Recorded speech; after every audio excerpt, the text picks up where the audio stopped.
The church smelled faintly of old wood polish and roses, but to her, it felt like the scent of a tomb. The tall arched windows cast long shadows across the stone floor, their colored glass painting saints and angels onto the pews. Everyone had turned to look at her, their smiles tight and expectant, as though they already knew the ending of a play she was being forced to perform. Her dress trailed behind her like a chain of silk, heavy despite its lightness, and every step her father guided her to take felt like the clink of iron against the floor. Her father's grip on her arm was firm, not painful, but commanding in a way that told her resistance was not an option.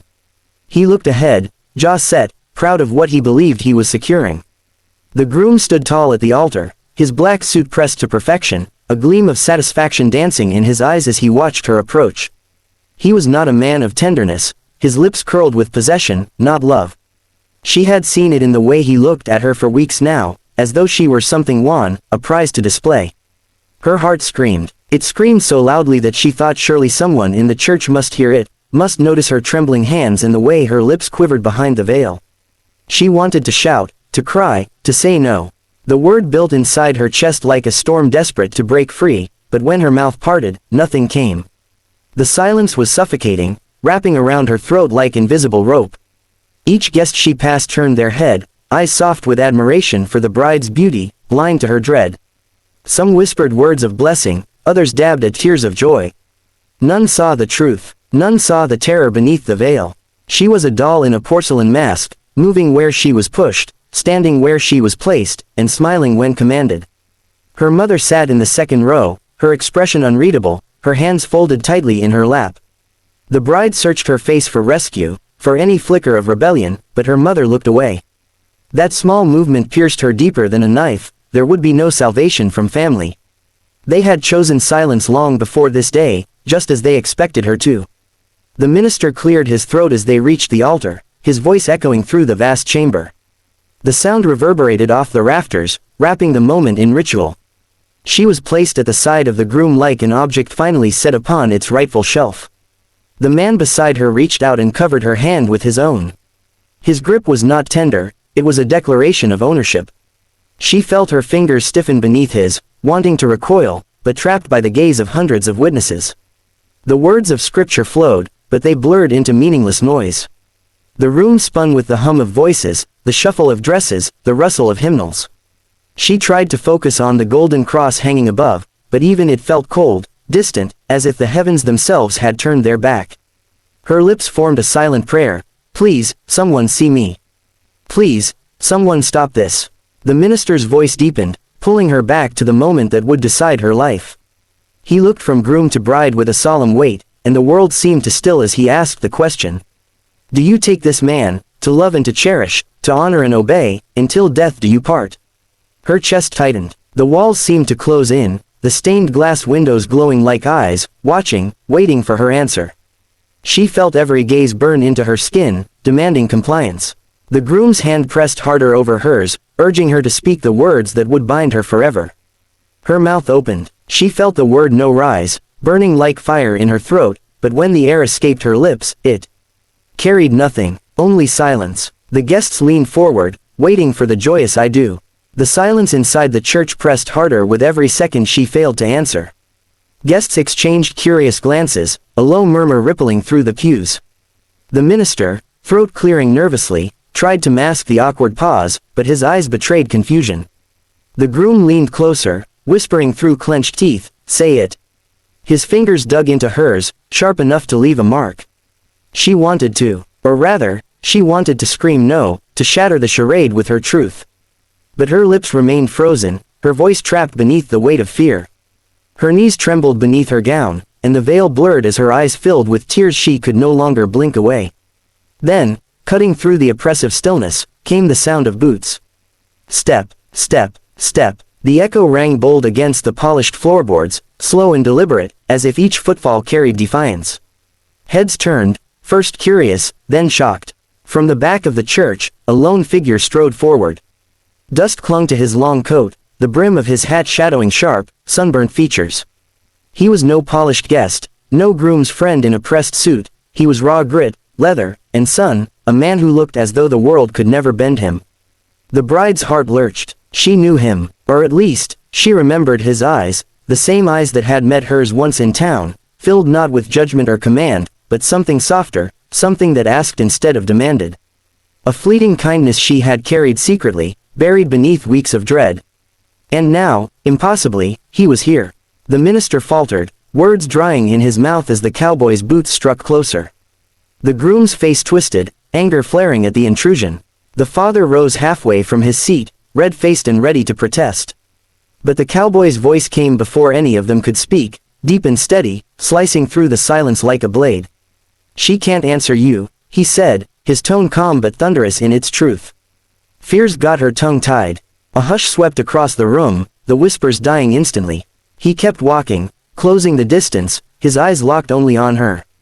She felt it, saw it, that he wasn't here for spectacle. He was here for her. "She doesn't want this," he continued, stopping just a few paces away from the altar. His voice carried a certainty that made her breath hitch. "And you all know it. You've seen her trembling. You've seen the silence. This isn't consent, it's captivity." Gasps rippled through the guests. An older woman clutched her pearls. A young boy whispered to his mother, who hurriedly hushed him. The groom released her hand, stepping forward like a predator warding off a threat. "You've got no place here, stranger," he hissed. "Leave before I have you thrown out." The cowboy tilted his head, not moving an inch, his shadow stretching long under the sunlight filtering through the stained glass. "A man's got no place claiming what isn't freely his. And you," his eyes narrowed at the groom, his tone low, dangerous. "You're mistaking fear for loyalty." The father finally rose, his voice booming. "Enough. This is my daughter's wedding. You've got no right to speak here." The cowboy's gaze flicked to him, respectful yet unwavering. "With all due respect, sir, she's got a right to speak for herself. But since fear's choking her voice, I'll give her one." He turned his eyes back to the bride, softening just enough to break her heart. "You don't have to stay silent anymore." Her throat tightened, tears spilling down her cheeks as the congregation watched. For the first time all morning, she didn't feel alone. Someone had stepped into the storm with her. Someone had seen her chains and dared to call them out loud. The groom's face burned with rage. He moved toward the cowboy, jaw tight, fists curling. But the stranger didn't budge, didn't so much as flinch. He simply straightened his stance, shoulders broad, the air around him thrumming with challenge. The bride's breath came faster. Her chest heaved beneath the lace of her gown, every muscle trembling not from fear now, but from the weight of possibility.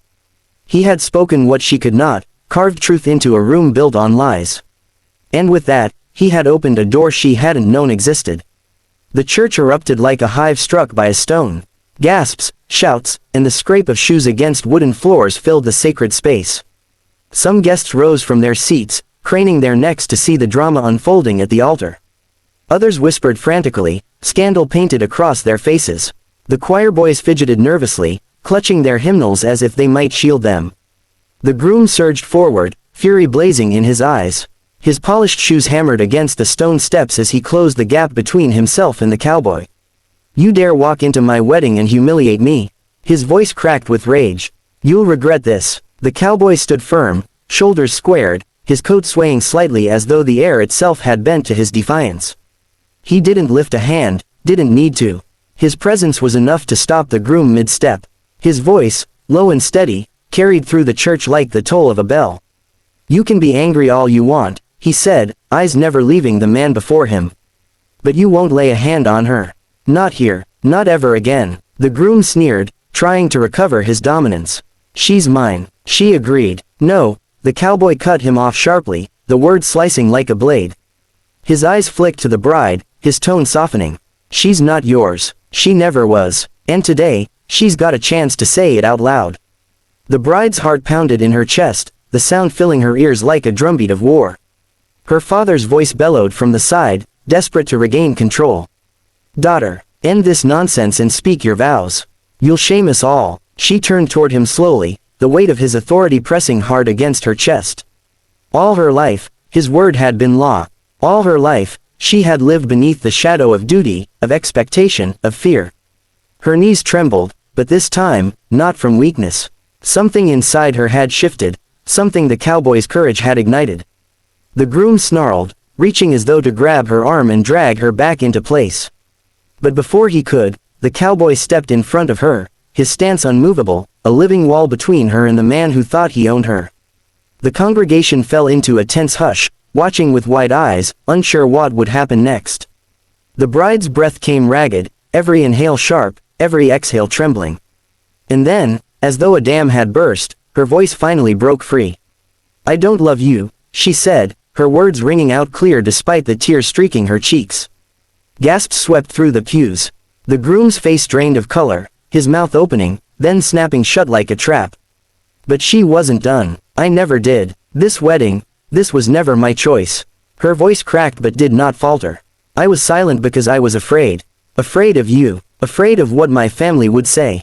Afraid of being alone." She drew in a trembling breath, her hand lifting to her chest. "But I won't be afraid anymore. Not for you. Not for anyone." The silence that followed was absolute, broken only by the faint rustle of skirts and the distant cry of a baby in the back pew. Her father sputtered, his face red with humiliation. "Ungrateful girl. You'll regret." "No," she interrupted, her newfound strength hardening her tone. "You'll regret not listening to me sooner." For once, her father fell silent. The groom's fury flared again, his fists clenching, but the cowboy stepped closer, his eyes dark and steady. "Walk away," he warned. "Before you lose more than your pride." The threat lingered in the air like a loaded gun, and for the first time, the groom hesitated. The fight in him flickered, then dimmed, beaten not by fists but by truth and by the unshakable presence of the man before him. With a final glare, he turned sharply and stormed down the aisle, his footsteps echoing his humiliation. The father sank into his seat, defeated, muttering beneath his breath. Guests whispered among themselves, the scandal already taking shape in their minds, but their eyes kept darting to the bride, no longer a trembling doll, but a woman who had found her voice. The cowboy turned to her, his expression softer now, his hand lifting not in command, but in offering. "You don't owe me anything," he said quietly. "But if you want to walk out of here free, I'll walk with you." Her chest heaved, tears shining on her lashes, but her lips curved, small, fragile, but real, into a smile. She slipped her hand into his, not because he demanded it, but because she chose it. Together, they walked down the aisle, the guests parting like a tide. The great doors of the church opened wide, and sunlight spilled inside, washing away the shadows.